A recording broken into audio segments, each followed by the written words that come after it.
Welcome back to the 2015 World's Quarterfinals, where Fnatic currently leads the series 1-0. Because of a game-altering bug, the teams have accepted a full remake with new picks and bans. And while the teams load up on the stage, let's look at the draft from the last game and see how things could change in just a few moments. We did a great job talking about everything that could have happened with those team comps. There's going to be new ones coming through, gentlemen. So here we go. With all of this information in mind, the teams obviously stay on the same sides. What do we expect to see change?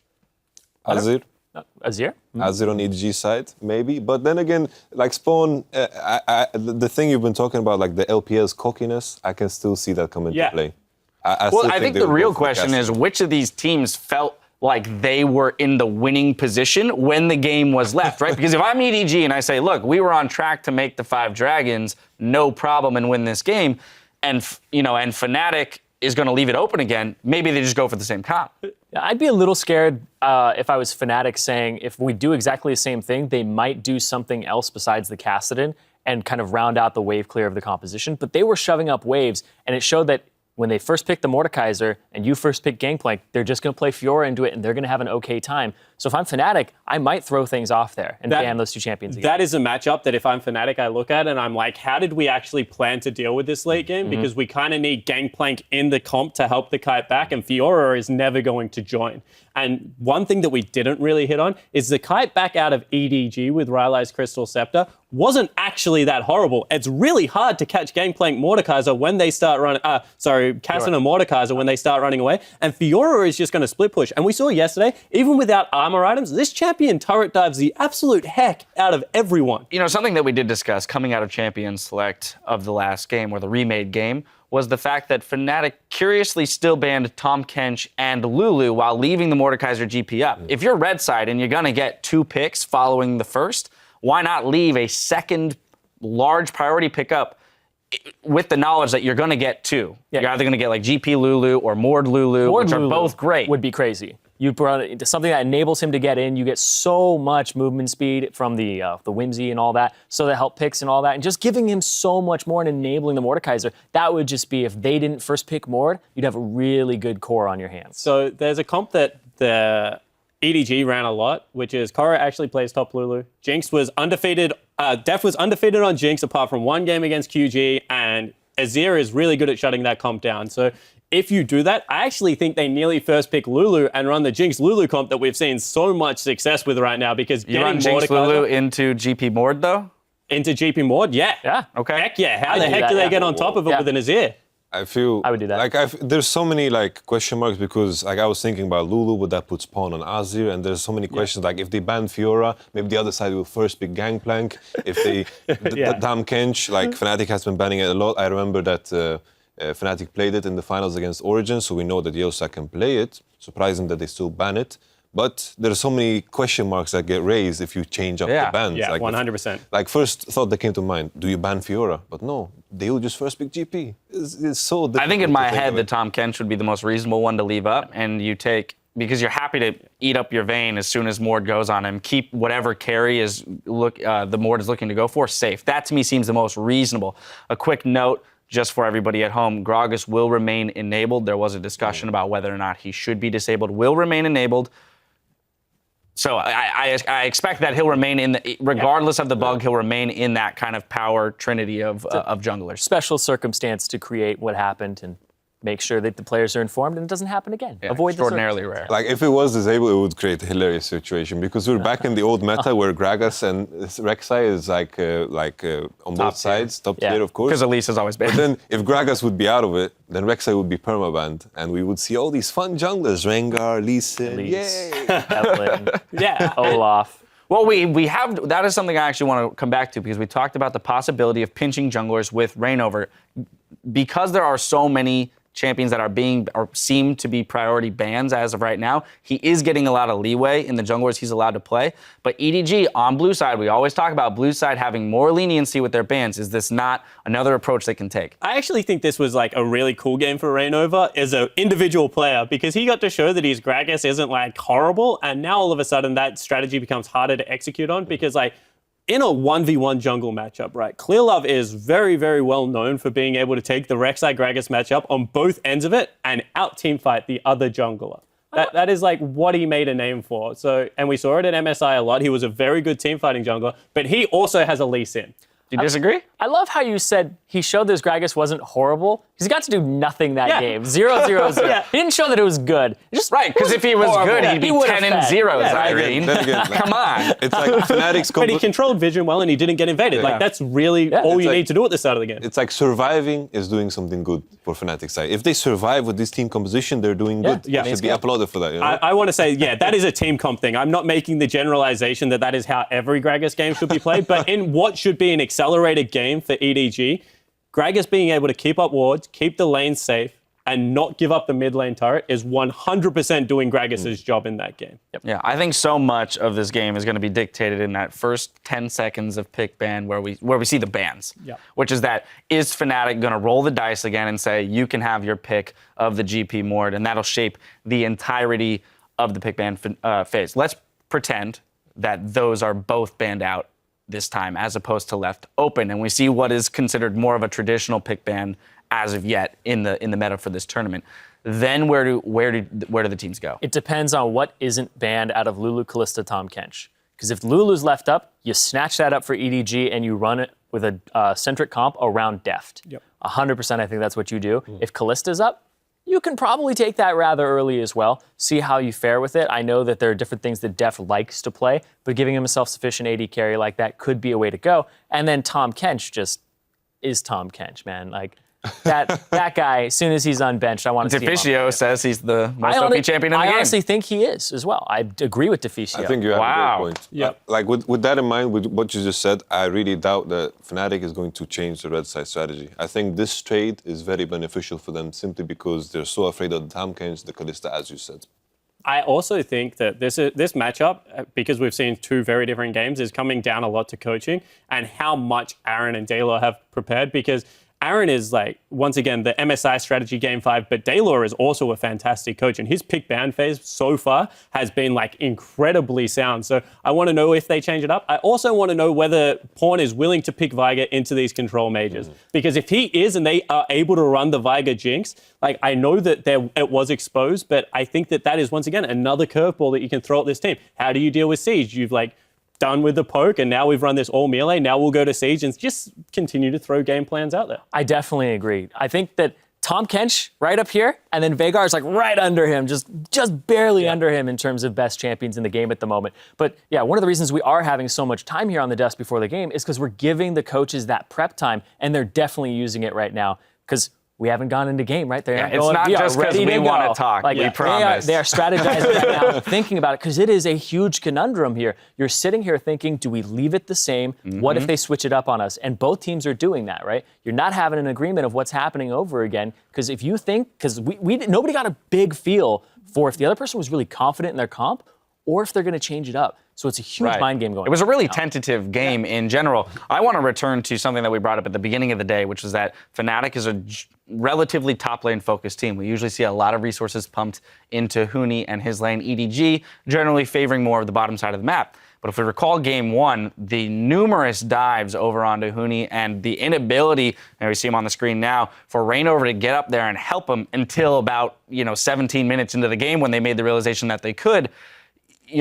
That matchup specifically here when he was playing GP as well against the Fiora, getting pushed in consistently, all of a sudden this top lane matchup seems more tilted in EDG's favor. Well, one thing I want to point out, and we spoke about it a lot, in our opinion, Fiora is like S-tier top lane right now. Yeah. And kind of like Elise, if you bring any other jungler to Fiora's lane and you get the 2v2, that is a one skirmish just because of Fiora's skirmishing potential. She gets to choose, unlike a lot of champions, every 3 seconds whether she wants to go in or out. Like, I just cannot stress how important that is to decision-making process. And to Reignover's credit, he was there every single time they wanted to start the gank in game 1. He was just like that half a second, kind of like yesterday, that half a second too late. And the Fiora just wins out in the 1v1 matchup. 4 minutes to champion select. Just want to throw that in there. That's the ETA as of right now. Back into the matter. It's also like the fact that I feel like Clearlove and Koro are actually working together.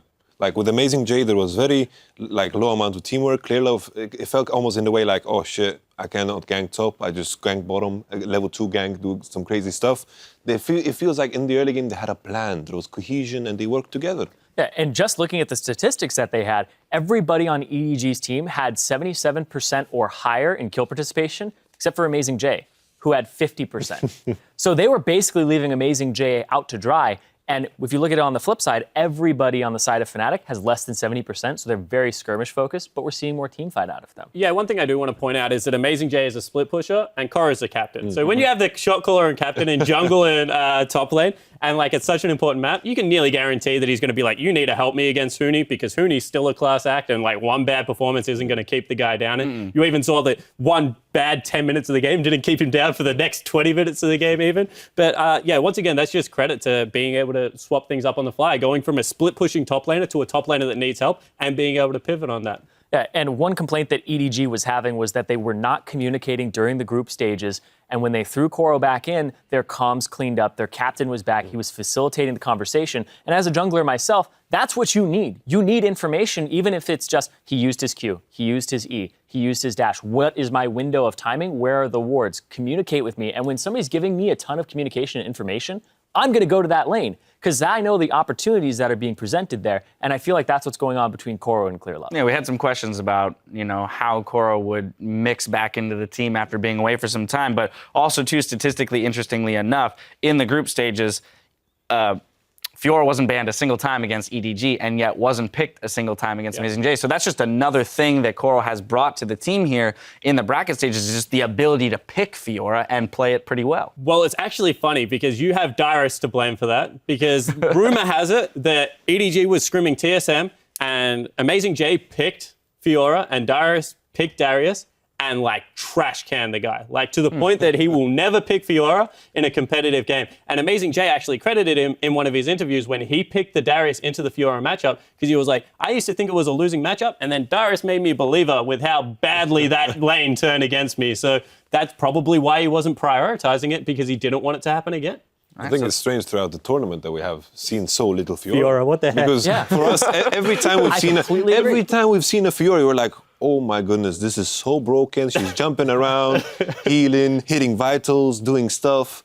And finally, a team is putting focus on it because, as you said, in these skirmishes, it's so strong. What is a bad matchup for Fiora? Nothing. There's nothing that Fiora is bad against, I can imagine. You definitely have to put in a lot of time on Fiora, though. Her mechanics are very similar to Riven's in terms of auto-canceling, using your Hydra at the right time, and having those windows. Because you can do things like Q, input buffer, and auto-attack, get your E auto-attack, reset Ravenous Hydra, and then another E. There's all these different things. And then using riposte at the right time and just having that reaction time as well as prediction and seeing what's coming out. So you have to put in the games. I also feel there was a tiny bit of confusion about build path on Fiora because I saw an awful lot of Hydra Essence Reaver Fioras like rushing and I was like, I don't know what the heck is going on here. Whereas from what I've known, the Koreans definitely have been going Hydra into Black Cleaver into defensive MR items to be able to boost that healing. And that seems to be much more successful, even against armor opponents. Yeah, you need CDR for those breakpoints on your Q so you can continually use it to reposition on people for vital hits. It's like we're saying that Fiora is a hard champion to master, but we have pro players playing at the World Championship. This is the time to show up with these champions. We cannot make excuses for the pro players. They need to figure out the builds. And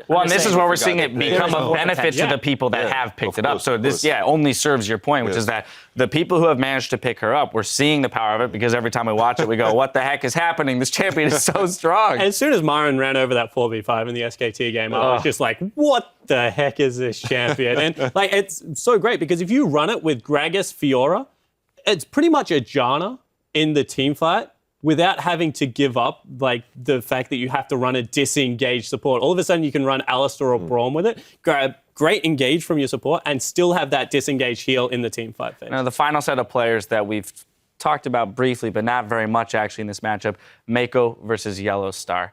We've talked about the calls of Yellow Star, the fact that he creates advantages for his team and opportunities for his team beyond just taking the ones that are presented to him. I want to look at Mako on the other side of things, playing Thresh again this last game.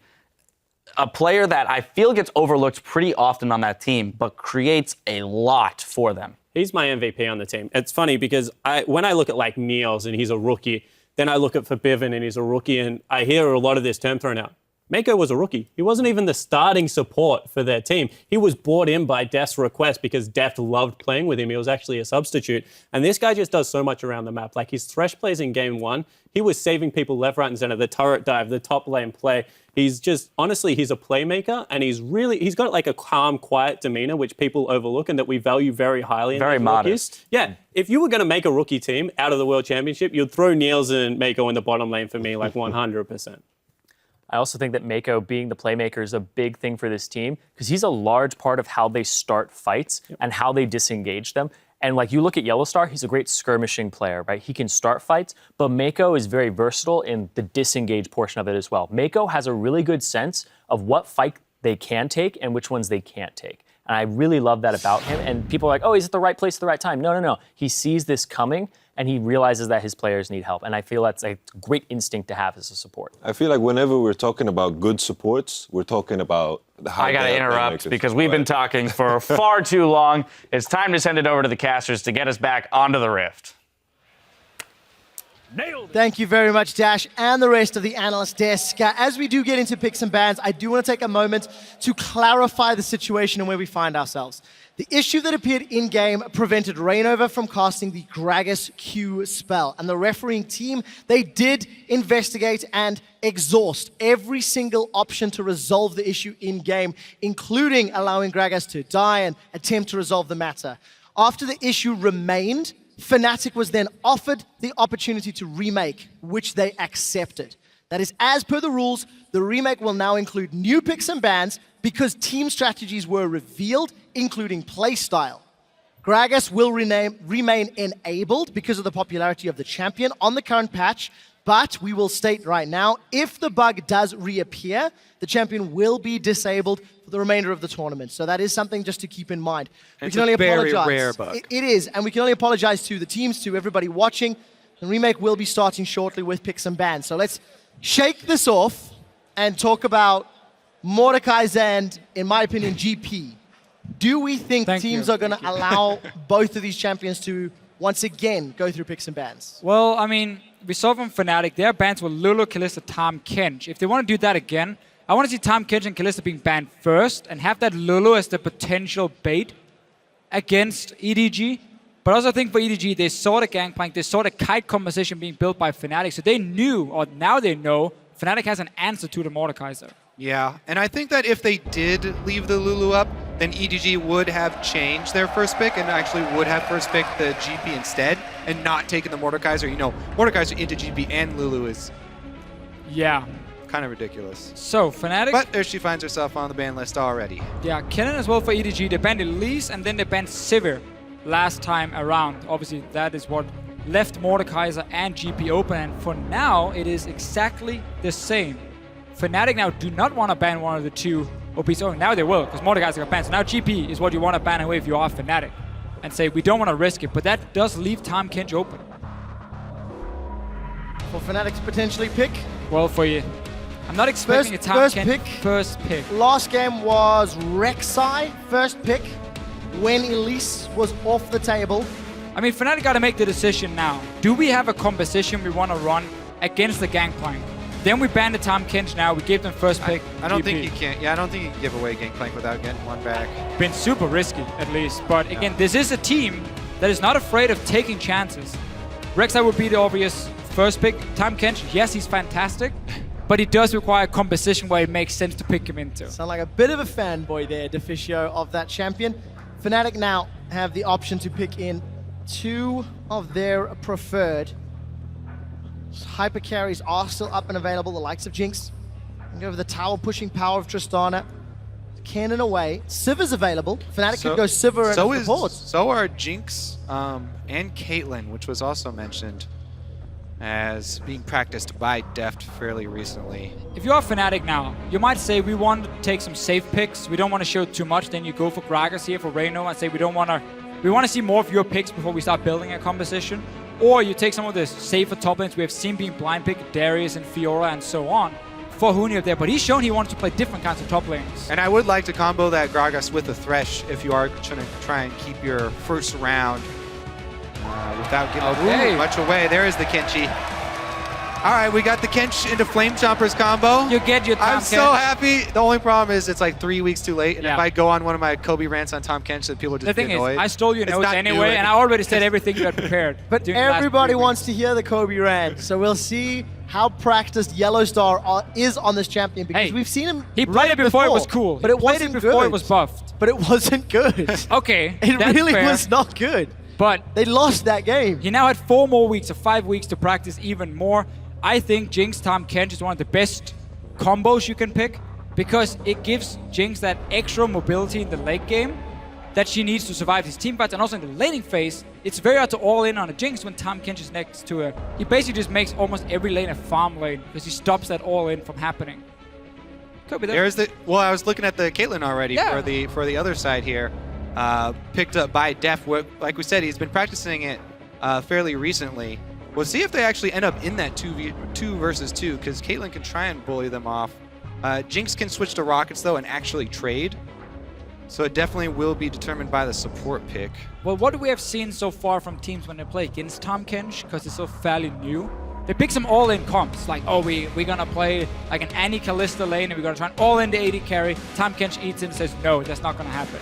Caitlyn, on the other hand, is a lane where you're gonna push and push and push all the time. I think that's way better against Tom Kench, because he doesn't offer any sustain for his AD carry outside of Relic Shield. So poke them down, poke them, don't all in. That's what Caitlyn offers. And we're going to see the Riven for Huni. Fembevin will secure Gragas once more for Rainover. Interesting with the top lane carry here into the Fiora. This is going to be such an interesting skill match between Riven and Fiora.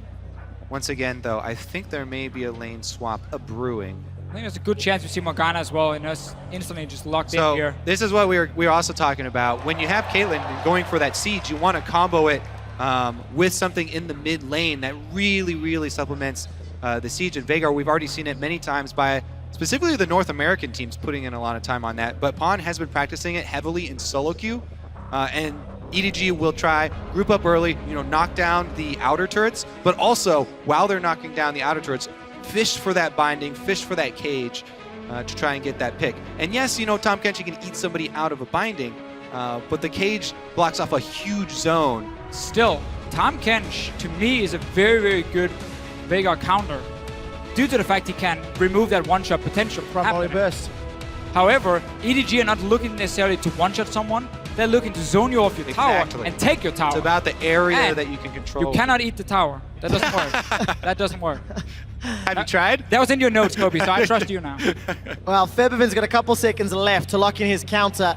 He's had great performances on LeBlanc, and we'll see whether or not he can get some early pressure against Veigar. Here's the one thing. While I'm a huge Tom Kench fan, he is not the all-in-one tank. He is not a hard engage tank. So it's actually fairly risky for you to try and engage with Tom Kench and use the Abyssal Voyage. It's much better at cutting people off and sort of corralling people into a direction to control with the rest of your team.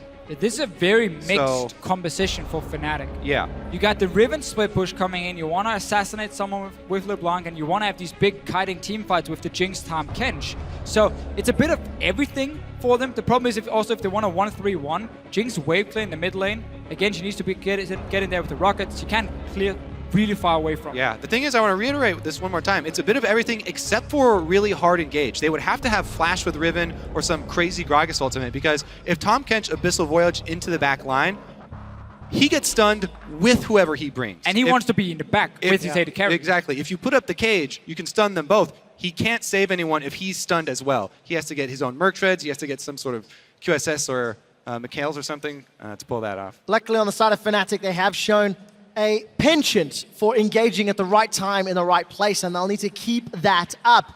Guys, this is the remade game 2 of this best of 5. Hashtag EDG win with that Veigar mid, or hashtag FNC win. The Yellow Star will get his hands on the Tom Kench. Vision and flanking going to be so important for Fnatic. They've done it in the past when Huni has played Riven. They've shown they have an ability to get him to TP into the jungle and hop over walls.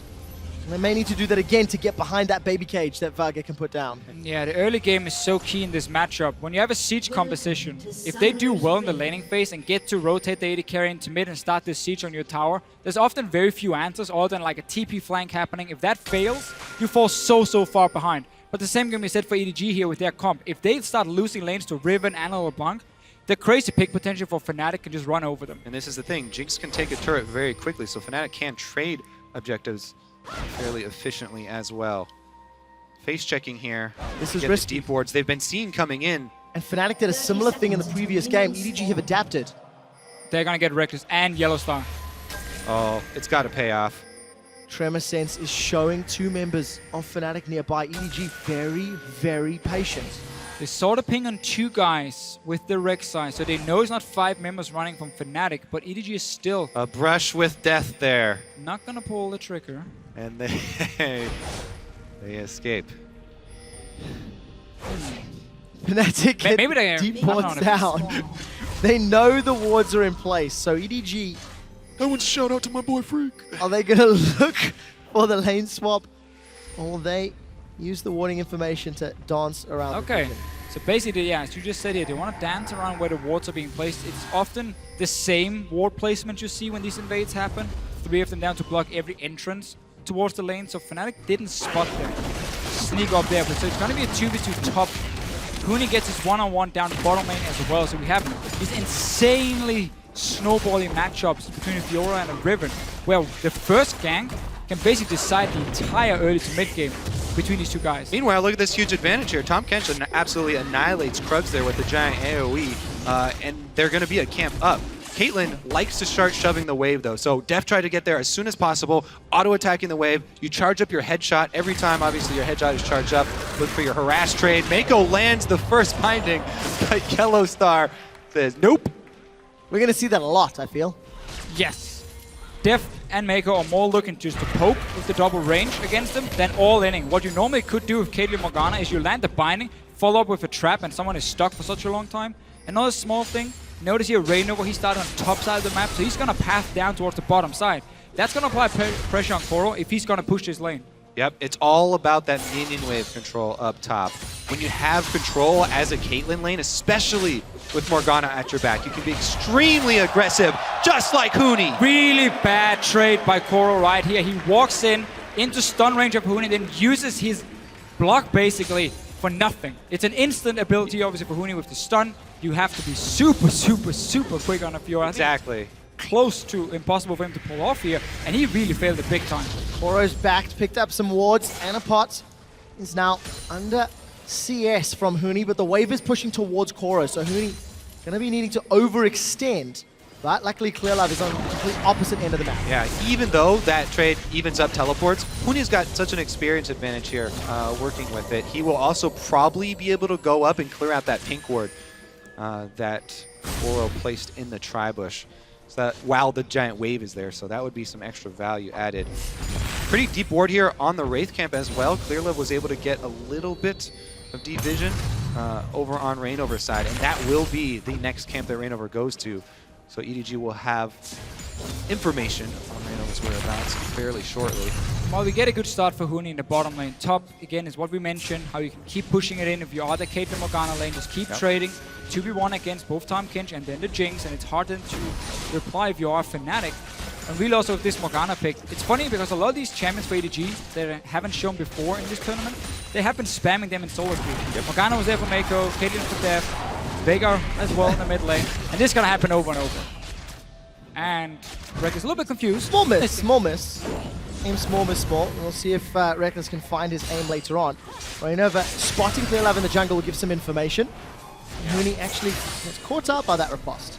Another matchup I want to touch on is that mid lane because Veigar is such a game changer. If you allow him to stack up early, and the only way to disallow him from stacking up early is to force him to trade in lane and go for those aggressive moves here. Fabivin on LeBlanc, on the Assassin, has the ability to do that and try and go aggressively. You can see already, Pawn even expends his early teleport in mid lane defensively just to pick up more magic resistance so that he can try and use more of his mana for stacking up the ability power. Reckless is playing Let's Catch the Dark Binding game. Almost every time we peek our eyes up here, Reckless is being saved by Yellow Star. That mana pool slowly burning away. And of course, Reckless losing out on CS. Huni is now once again going aggressive. Trying to use those broken wings to his advantage. And Koro sidesteps the second proc, does not sidestep the third. The shield comes up from Huni, and the key strike will at least delay the rest of that trade.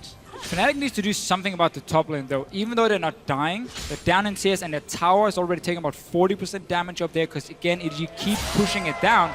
Huni's trying his best on the bottom side, but Clearlove is showing now. Yeah, you say that though, but as a jungler, it's really difficult to gank a heavy poking lane that's got your lane under turret because of the minion advantage and because of the distance that you have to gain. Meanwhile, when solo laners trade like this, there's blood in the water. Junglers are like sharks. Sure. You're attracted very heavily by melee champions in long solo lanes trading like this. And I don't think Fnatic necessarily had to go top to make a play. I think they need to make a play elsewhere on the map to force EDG's hand and say, we are now winning on the other side, so if you keep this 2v2 lane going for too long, our top laner will snowball ahead of yours, and that can force EDG then to make a trade and swap it around and stop this push from going on. Clearlove's Tremor Sense just caught some footsteps from Rainover as he approached that tri-bush. So information is available. You can see Feathervin's also left his lane.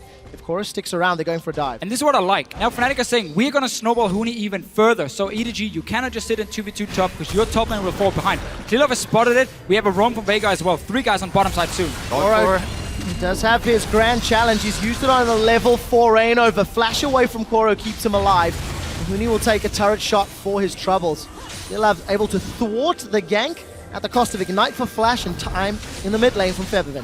Yeah, and now Hunia here is actually going to have to back off. He's got 3 people there. Even though that was an unsuccessful gank as far as coming up with a kill, Koro's going to have to expend his teleport once again. So you talk about, doing something about this top side. There's a deep ward here in the brush.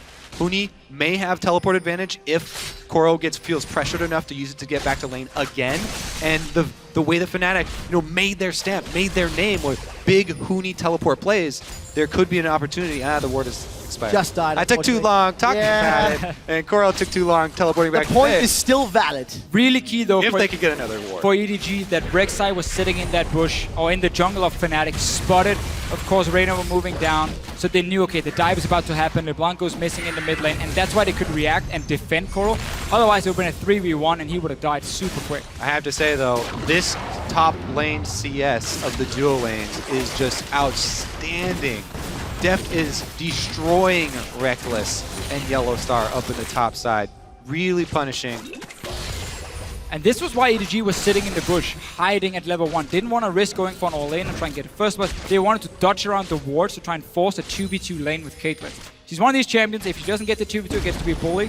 She becomes so useless in the mid game and just have very low impact before she hits the late game items. So this was exactly what EDG wanted for that lane. And EDG seem quite happy to play for the long game. Pawn's first pickup is Mercury Treads at 9 minutes. He's held onto his TP, but Rainover, he's found Mako. Mako, this is brave. Abyssal Voyage will allow Yellow Star to get in range of Mako. Will they flash over? No. Happy to get the flash out of Morgana. Okay, so while EDG are winning the duo lane, Fnatic are destroying the solo lane on the other side of the map, the long lane with Huni here. And that is extremely volatile because Riven has so much kill pressure. I would expect, again, more jungler attention down there because if you can free up that solo laner, then you free up a teleport gank. A jungler ganking is one thing, but if I had solo laner ganking with a teleport, can completely turn around and destroy a 2 versus 2 lane. It's basically been the reason their aggressive 2v2 lanes have kind of died out, because if you do go all in, enemy top laner comes in from behind and kills you, and it suddenly backfires completely because of all the teleports in the game. There's a lot of the very aggressive AD carries that are a little bit unhappy with that state because they want to be able to kill that lane 2v2, but that's not happening very often in this meta. Fnatic right now setting up towards this bottom lane. Again, Feathervin and Rainover showing face. Huni's got a minion wave to play with, and I think they're going to turn their attention onto Koro. He's going to be in a little bit of trouble. Grand Challenge comes down, Body Slam connects. Koro will get dropped, and it's first blood to Fnatic. But Born will teleport in and get himself one back. Hooney's on the way out. Will have that broken wing slash to get more. Hooney does get dropped by Clearlove. It's a messy fight so far. 2 for 2, and it's Jungler on mid lane action. Gets a triple kill and gets out. Again, Fnatic, they return to the point of power, try and make the proactive play there. And again, Hooney's teleports up. Look, a deep ward in the side crush. Hooney revives in 10 seconds. He could teleport right up there and try and turn that around. There's no flash on Morgana because they caught her out in the jungle. And again, this is exactly what Fnatic wants to do. When you have a losing lane one side of the map, you gotta make plays on the other side. You can't gank the one. They go for Koro. 3 guys moving down. EDG once again, they read the situation, but they're reacting a lot later because they didn't see Fnatic as early as they did before with the first dive. Featherman plays one really well. He knows he can take down Clearlove in the end, so stays very close and almost baits him to just stay and fight him. Man, So away the last auto. jungler, that's not fair. Managed to make it work. Featherman completes his Sorcerer Shoes and Morella Nomicon. 30 CS advantage for Hooney and a level advantage, but no teleport top just yet. Really As, deep wards here as well by Fabivin. This one on the red. It's one of the great things about Tahm Kench as well. My first experience with them was meeting one in solo queue and double counter jungling the enemy. Tahm Kench can devour something while activating his Q. Oh, here we go for another move. Maybe just a farm and defend tower. Do they have a Hooney teleport? There's so many wards for Hooney to teleport on. And he shoved him in. Looks like they're going to dive first. Seems to me like Hooney doesn't want to waste They're time going on to top dive of Koro. bottom. The dive bottom again first. Keep going killing for Koro. He's in trouble. The chain. Wow. Okay, now he's free to go up top. Okay, 3 times now. When is he going top, Kobe? I don't know. My stories have all fallen flat until for today. I'm not To be fair, if you are Hooney and Fnatic, do you want to go and try and save a losing lane already? Yeah, or do man. you want to just keep killing Look at that. your They're lane going opponent? to get dove right now. Well, they can just back away, give up this tower. Obviously, EDG is looking to swap Def now down to the bottom side and push another one. But that's where Fnatic are looking out to create picks with the Rivet, with the LeBlanc. We see how much they're roaming between the lanes. And every time EDG is stuck pushing a wave with both Morgana and Caitlyn, someone else on the map is dying. So far, it's been Coral. Little misstep from Pawn as he misses 2 of the 4. So in the end, the real difference there is just the kills that our Fnatic are picking up here, because they were able to get that turret on top for EDG. It's just that, Hooney's actually going to get the one down bottom and continue to push here. They also have such deep wards in the red side jungle to support Hooney's split push. That could be key, Kobe, because Hooney, once he goes top side now, can TP down, because we know Deft is going to push this wave. He's already pinged So the when tower. you say it, it's going to happen. I say it this time. So many Fisher wards for it. always has to be right. Featherman's looking to clear this pink ward out, and Clearlove is just like, peace, nope, do not want none of that. Hooney grabs a Scuttle Crab, a little bit of vision, and Reckless Yellow Star.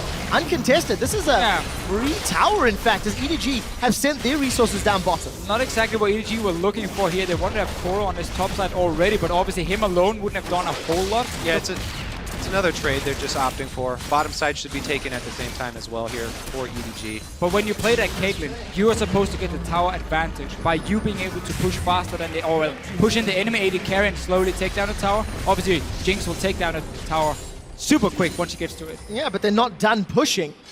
EDG continue to pressure the inner turret. There are recalls from Fnatic. Yellowstar can ult it down, remember. And Hooney's got teleport with a lot of wards to jump in.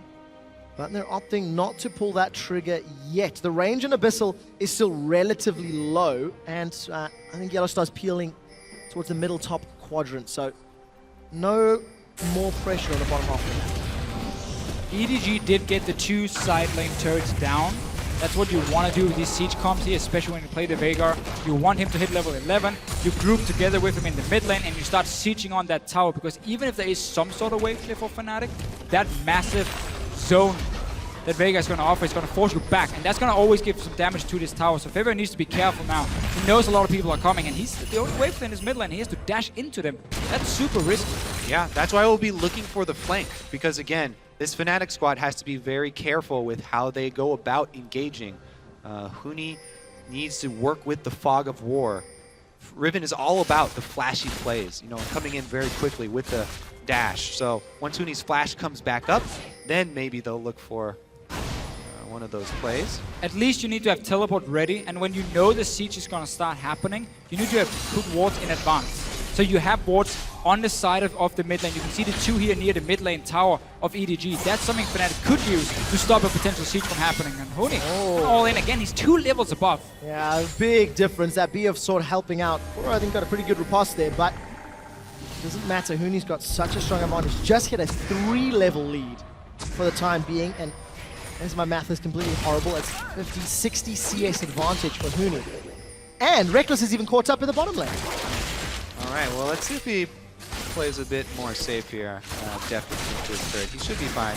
The other important factor in controlling vision, Deficio, that you point out, these mid laners, either one could one-shot the other if you're in the fog of war. So either one has the ability to 100% if you get that vision advantage. So there's going to be such a fight over the true sight, especially around these mid And a lanes. fighting top again. Cora's going low. Huni, that's a good fast trading. And Huni follows up. But their support, Clear 11 Pawn, want to chase him down, and they will not. A little bit hyped about the flash. In the end, it didn't do anything, and it died anyway. Look good though. Deficio, you sucked all the energy out. Yellowstar and Featherman get caught by the Event Horizon, and Pawn gets knocked into the waiting hands. The Super Mega Death Rocket signs his death warrant, and EDG are on the retreat. They've lost 2. They're mid-tower, and Fnatic are sieging the inner turret. It's not over yet. Teleport's coming in. Koro wants to play. The exhaust onto Featherman will keep his damage down and keep Deft alive and keep their tower alive for Boots. So what's been happening in this mid lane here for Fnatic is that Featherman had full control of the lane. He keeps pushing it down, making it very easy for Fnatic to keep deep vision in the jungle and set up a dive like this and prevent EDG from ever grouping. Honestly, what's happening is Huni wrecking Koro. That's also happening. That's also happening. But look at the dive they can set up because they have all the control of this jungle onto. Beautiful setup, honestly, from Rain over him. Yeah. What do you do as a Veigar right here? Either you flash instantly, but it's a flash body slam happening. It's so hard to react to in time. Yeah. Exhausted, and I don't think that Primordial Burst hit anybody either. So Make it a Fnatic, body slam flash. 3,000 gold in the lead. They've got all outer turrets down. Dragon's going to be up in 30 seconds. And look at that ring of deep vision behind the Dragon Prince. Again, that's the problem now for EDG. They know these wards are going to be there because they've been pushed down in this mid lane for such a long time. Huni can now TP in behind them if Fnatic wants to fight for this one. He's TPing in now. And he's TPing north. Finally! EDG are trying to retreat. Huni wants to cut them off. gotta be careful. He's not very tanky. flash. He does not want to be here. Grand Challenge is onto Huni, and Deft actually gets knocked towards him. Huni's going to use those broken wings to get away, and he gets eaten. Yellowstar saves him. Another kill for Featherman before Huni gets dropped by Koro. Rainover's trying to get out, but he's trapped in the baby cage, and Pawn sends him back to base. Well, Featherman is dominating with another kill on Koro. Yellowstar saved Huni, but then kept chasing Koro and spit Huni back out with like 50 life. So he died. But that'll be a two for two right there. All said and done, though, Fnatic still have control of the map. So even though it's a 2 for 2, even on kills, they get the objective afterwards. They shove the lane. Oh, actually, Reckless actually not going to start the Dragon there. Red Steel instead. Bit more risky. Or and not. now the Dragon's going to be very late, and Pawn does have teleport. Pawn's actually in lane already. Deft actually manages to secure that one. Fnatic now a little maybe late to the Dragon. Ultimate's not available for everybody, but EDG are not in range to contest. There's double ping wards for Fnatic, so it's hard for EDG to walk in and face check a fairly fed LeBlanc at this point. I mean, 6 kills in 19 minutes. It's very standard for me, at least in solo queue. What we do see from Deficio Fnatic, special. Oh, stay hungry, stay humble, my friend. Yellowstar is going to prevent the ace in the hole by just devouring Featherman. Why block it when you can eat it? And Deft will knock over the tower using that range of Caitlyn. yeah, and this time around, no TP for Fnatic to stop the siege, but this is how you play against these siege compositions when you know it's going to happen. You need those wards beforehand, like Fnatic has here. Huni goes in a little bit early, and because there's no hard engage for Fnatic, it's very difficult for him, and he does get saved at Let's first. let's watch what actually. He spits him back out with a 50 HP. Yellow Star. Thanks for the save. They didn't even have time to shield right. Shame. Whoa, LeBlanc killed Kalen. Talking about Fabibin, he's got 7 now. So, ouch. Deft 0. Now it's fed. Tell us, Deficio, what exactly happened there. Give us the insight. QW. I think there was some QW, maybe R some dead. R in there. Wow, Fredo was gonna find clear love. Defensive flash. Huni actually popped that ultimate. Didn't manage to follow through because Maiko found the Dark Binding. And Fnatic are now just playing really free and loose. They've got the freedom, they're far enough ahead, and there's not a lot of resistance that can come up yet. And I think with the momentum they have, with the amount of control that they've just gotten, this huge lead that Fnatic are building, they need to fortify that. They need to start getting up that vision now. Because if they close the loop on the vision and they black out the map here for EDG, then there's just almost no move for EDG. They have to just... and he burns to death. They have to just group up. EDG, this is a team that has to group up and try and use the poking, try and use the bindings and cage to land. And it's supposed to be fairly safe to get the outer turrets down. You know, you can have pink wards in the river yourself to try and avoid some of these deep wards that can flank you. Going for the tier 2 turrets becomes even harder now for EDG because they don't have the map control, because they are pretty far behind in gold. So they might rely more on Fnatic misplaying a pick here, like Fibin goes too aggressive and dives on the tower and dies, and then EDG starts moving up towards the tier 2 towers. Well, it's about 1 minute and 10 seconds before Huni's teleport is available, and the deep wards will need to be reset before Fnatic can look for a similar play. This is often where we see teams lose their big leads when you have a team comp similar to this. What Fnatic need to do, all they have to do is keep EDG bottled up for long enough. They already have dragon stacking. They have 2 dragons already. Control the neutral objectives, and you continue to draw EDG out. Continue to make these picks. Continue to get the LeBlanc 100% to 0. Continue to get Huni isolated with Koro. 4-level difference between Koro and Huni right now, and nearly 100 CS. I believe that's called the Flame Horizon, if memory serves. Yes, yes, sir. Now, one of the things amazing Jay, the poor guy, was criticized for a lot, was dying like this against the enemy top laner. But funny enough, it's the same kind of setup, where the other team is sending 2, 3, 4 guys to dive him and kill him and shut him down because top lane gets out of control very, very easily. We see here, EDG tried to defend Koro, but they were always a step behind, and therefore it's the same result. Top laner falls super far behind. Yeah, I mean, it's kind of a which one came first, because he is also the reason Fnatic are sending people to dive him is because he's losing trades to Huni in lane, and Huni's pushing him under turret and prepping him to get destroyed. What Fnatic also wants to do now, though, is prepping that Baron, because as a poke comp, if you have to face check in towards the Baron, you really hate it. Yellow Star, he's eating clear love. He is, but his grey health is being burned through. The barrel pulls Maiko backwards and a big AoE. Maiko's been tagged, and a quiet taste will not even be needed. Get excited with Reckless, and Feathervin cleans up. Fnatic find 3 and in a turret, and they can even go for Baron. Fnatic just stayed around the Baron, then walked into the jungle, and EDG is trying to get control back.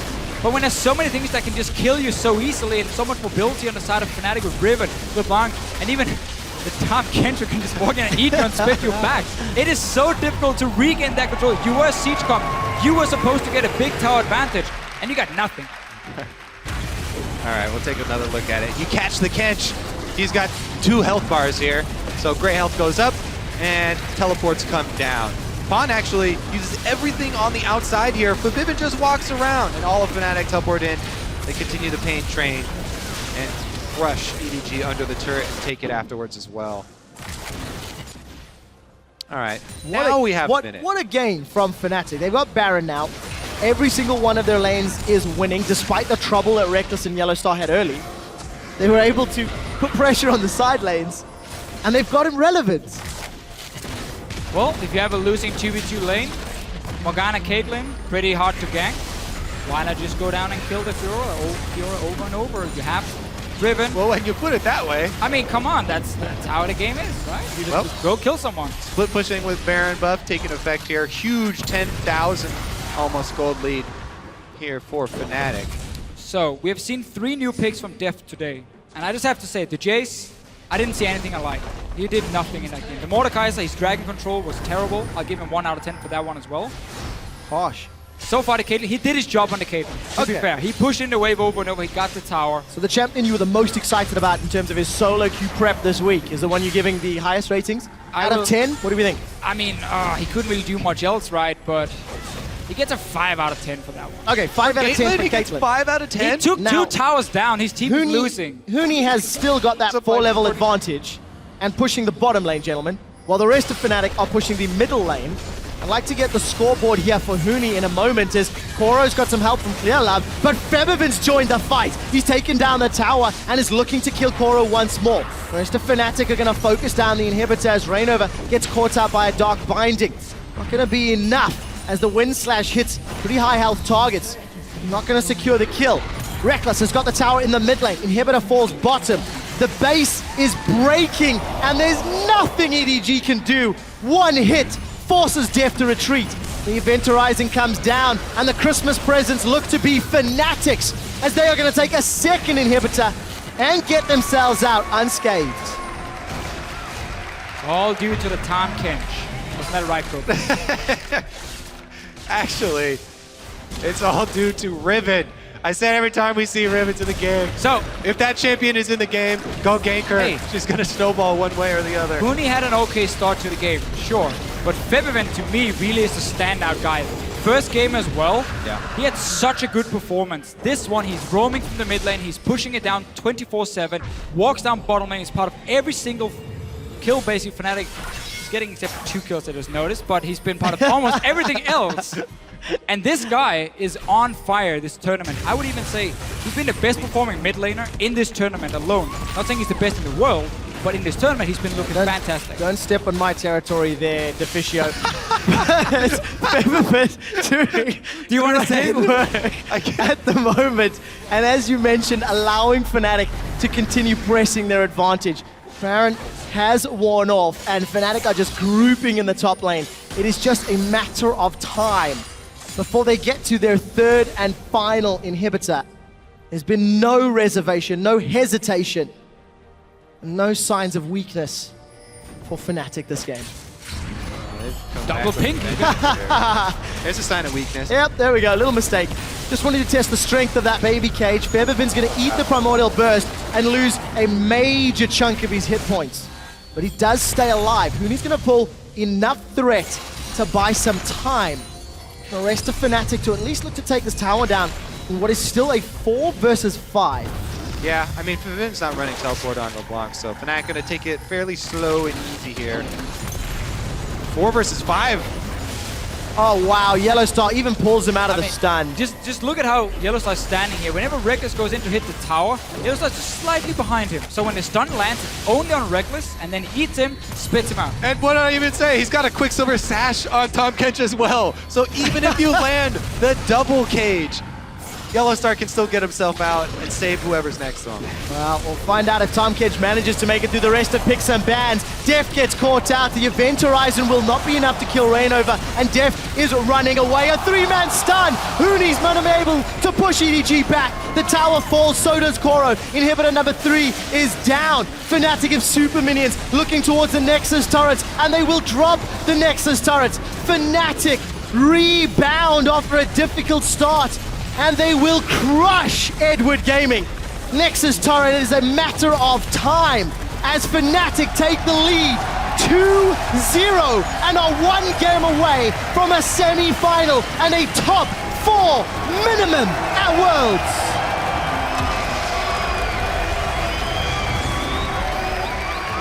So EDG showed a new strategy trying to run a siege composition. I would like to hear the analyst desk talk, especially Spawn, about this one, because I remember when EDG came into MSI, we were watching some of their games, and when they tried to run like siege comps, it often didn't work for them at all. They never really had enough control on the map and would just get killed and get into big team fights. They tried to do it now. Obviously, we're talking 4 or 5 months later. Same result though, mainly due to the fact that Fnatic would snowball that bottom lane so effectively, setting up Huni to jump in and flank, and then Febiven to just kill everyone. everyone. Telling you, go for the lane with the ribbon in it. Kobe, you are so heartbroken. I've had a lot of times in my life where I've had solo queue games be determined by a ribbon. Even me and you in Korean solo queue, but I died 5 times. but also Fnatic. I mean, just the statement here after that long sort of slow pause game to come out and absolutely take game 2 in such a commanding manner. Going into game 3, they have such a mental edge over EDG right now. EDG have to come up with something else. Yeah. They've struck out twice with 2 different strategies, maybe even 3 if you count the I think we should. remake, yeah. It looked to me like EDG did not want to play that same comp as they did in the game 2, basically. That Yeah, they- didn't happen because they banned Mordekaiser. Yeah, They're exactly. like, we don't want to make They're the like, same trade. whoa. They're like, let's just ban it this time and get rid of these super strong champions and then run a more standard composition. And it looked way, way worse. Fnatic, they go back to a little bit more of maybe a spring, a la early summer style, early ganks, early pressure, and just basically solo carry by finding Hey, kills in different places. It's what they've been doing here at Worlds. They Yeah. play so much around Hooney's lane, and it worked in this game. Early game strengths of Fnatic shining through. We're about to find out what Dash and the analyst desk have to say about that dominant Fnatic victory. Thank you very much. Quick shot. Deficio there wanted to hear your thoughts, Spawn. So I'm going to come to you first. After what we saw in the remade game in terms of picked bans, entirely new stuff came out, and EDG going for this Siege comp. Yeah, and historically is 100% correct that they struggled with this, and then they had one composition that they could make work, and this is why I actually thought it would work, and that was their Azir Jinx composition. And this is a very similar feeling, right? You've got a Viger and you've got a Caitlyn, and this is why I actually really like this game out of Fnatic, because when you look at this on paper, if you were going to take 2 teams that had no names and put the team comps side by side on paper, you say EDG outpicked the heck out of this guy, because what they did is they made them tunnel and Tahm Kench, which says that there is no engage coming in, and then they know that Hooney plays non-engaged top laners like the Riven. Honestly, Fnatic had one win condition, and that was snowball their top laner.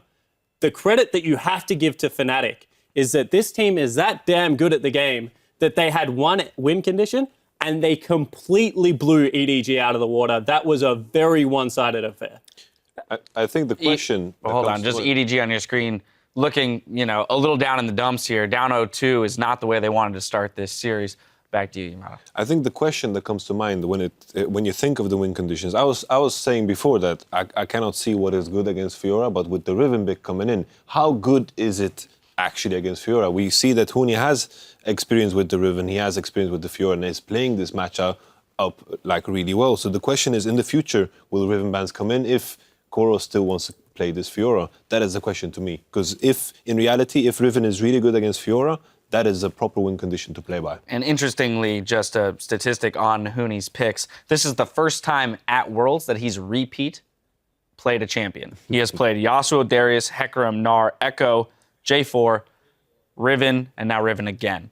So a very diverse champion pool there. His Riven, he gets to make flashy plays on it. Both times he's come up really huge on it. I think that's a really great champion to put him on. And you get this split push and skirmish style that we've been seeing from Fnatic and has been prevalent in their statistics. But also, not only did they get Hooney massively far ahead and he hit break points like level 2 ultimate, level 3 ultimate way before Koro did. I don't think Koro even got rank 3 ultimate in this game. You also had Febevin. He came down. He was a big beneficiary of this fight. He ends up getting a triple kill off of roaming to help the Riven. So even though you're getting this Hooney ahead, you're getting him levels, you're getting him a CS advantage because he's manipulating the wave after this point with pressure, Febevin is hitting item breakpoints where now Veigar and Caitlyn have to watch out for themselves immensely. And the retaliation, this is where I disagree with you, Spawn, about losing in pick ban, because you still have a win condition that you can play to, even though, like that, in my opinion, that is not losing pick ban. That is still having a strategy that you can play towards, and I completely disagree because Tahm Kench shuts down what they wanted to do with What the I pick. like to- Well, let me let Spawn. Yeah, Hold up, everyone. So Let me direct Spawn first. How does Tahm Kench stop a turret siege? Tahm Kench stops the engage and somebody getting blown up. This is a one-trick blow-up. No, it's not a one-trick blow-up comp. This comp is drop the Viger ultimate on top of the turret, and they cannot wave And clear you throw successfully. out Jinx traps, and you go ahead and you zone with the Jinx as well. You have this range. Hold up. You are They 100% able to do have that. no wave clear. They have no wave clear. So the way Viger ultimate works is if you actually put it on your backline minion wave, No one can clear that wave because the only way LeBlanc can do it is throw herself into the cage, and Jinx can't actually get close enough because of the zoning tools of the Veigar and of a Morgana. This was 100% a siege comp against a comp that ran absolutely zero wave clear. There is no way that you can actually say in an even matchup, up until like 40 points in the game, they had a win condition apart from split push with the Riven. And that is where they got ahead. Now, hold up. Again, hold up, please. I want to go to Yamato now to get another person's take on this. It's like, in reality, what it is, I think it's a reverse of what we saw in the game that was, of course, remade. It is just a question of, I agree with Spawn, and I also agree with you, because the early game is in favor of Fnatic simply because of the LeBlanc and the Riven, but the top lane matchup, which was the bot lane matchup, is weaker. But if they cannot play on this pressure that they gain from these strong matchups, of course they're going to end up in a situation where EDG can siege, and that is a situation where Fnatic can't respond. But in reality, Fnatic also have a clear win condition with two stronger lanes. So I agree with both of you. Okay, now I want to come back to you, Zyrene. But if you agree with both of us, it means it wasn't a losing champion select for either team. Yeah, I think it was a good draft. Yeah, no, I think it is a very good draft. What I'm trying to say is one team comp is much harder to execute on. So when you go into a pick ban phase, right, you do not say that unless this lane gets significantly ahead by 15 minutes in the game, we lose this game. That, to me, is a horrible way to bet. As a coach, I would shudder to think that Daylor went into this game and said, if we do not snowball a lane that has lost 2 games in a row by 15 minutes, we will lose this game. That, to me, is just a bizarre curveball to throw, but they threw it and it ended up winning. What I'm trying to say is at equal time, these teams are always in the favor of the zone control. The argument is that the win condition can't come from we need to be ahead by X amount of gold. The win condition is in an even state, right? Yeah. Which of these teams is going to perform better against the other? But that's a stylistic difference when you're looking at it, because as a coach, I could say, I want to pick a matchup that we're going to give a lot of resources to, try to snowball it, and that's a win condition there. If your win condition is to make it so that you have one person who's ahead and you're like, I can't bet on that, then can I bet on anything in the game at all? I feel like that's something because it's never going to be at an even state 100% of the time. I see as well, like, when you think of a pick and ban, it has to work in theory. And the question comes into mind is consistency. I understand that there's a certain risk coming into the draft with the Riven, but in reality, the real question is how good is Riven against Fiora? Because if this matchup is very, like, one-sided, as we saw, this is the first time I see this matchup being played in a tournament, then the strategy makes sense because it is, you just play on the fact that Riven's going to win on that matchup. I want to bring it full circle now, back to the teams at hand and how this can affect the series moving forward. We have seen an example of Riven getting extraordinarily far ahead of Fiora. However, we've made the claim that if that doesn't happen, EDG would have been in an advantageous position. Yeah. So what needs to then change on EDG's side in order to not allow that lead to be created by Fnatic and put themselves in a position 5-10 minutes later in the game where they can set up that siege? So one thing EDG did really well game one, which they didn't do this game, was maintaining double pink wards on top lane. I actually feel like this, if you go back and watch a replay, and teams will do this, with carry top laners like that they're going to either run into Smeb and they'll run into Myron at some point if they're able to get through some of these or someday. That double pink ward in top lane actually made Huni play the lane very differently to how Huni normally plays. So I think if they can go back to that, cheat towards bottom side of the map and maintain the double pink wards, it will actually help them out. No, I was just going to say I agree. Go ahead, Yamato. I feel like the thing is, what allowed them to get these pink wards was the fact that Fiora was in a stronger matchup in this particular game. He was being against this Jarvan, and in the case of Riven, she's very strong. I feel the solution is put her in a lane swap, make sure she's behind in the game. Then she's not going to impact the game as much, only the lane phase, because she's always strong. I was talking about Huni in general, not the Riven matchup. I just think Huni in general needs to be affected mentally because his skills on Summoner's Rift are way too good. Well, compelling stuff. Fnatic is just one win away from advancing to next week's semifinals in Brussels. We'll take a look at match point right after this.